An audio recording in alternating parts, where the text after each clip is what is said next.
Hi everyone and welcome back to the channel.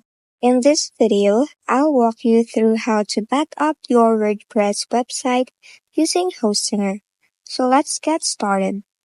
First, log into your Hostinger dashboard, and once you're in, look at the left-hand panel and click on Websites.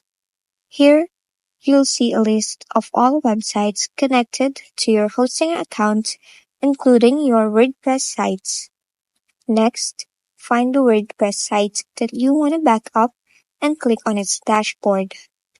Now that you're inside your WordPress dashboard, look over to the left-hand menu again, scroll down and click on Files, and then select Backups. Here, you'll see an option to generate a new backup for your WordPress site. Go ahead and select it. A prompt will pop up. Just click Proceed to confirm. And that's it. Your backup is now being created. Keep in mind, depending on the size of your site, this process might take a few minutes to a few hours.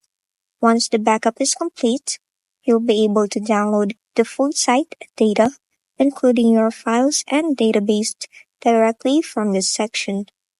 And that's it. And now your site is safely backed up. If this video helped you, don't forget to like, subscribe, and hit the bell icon for more.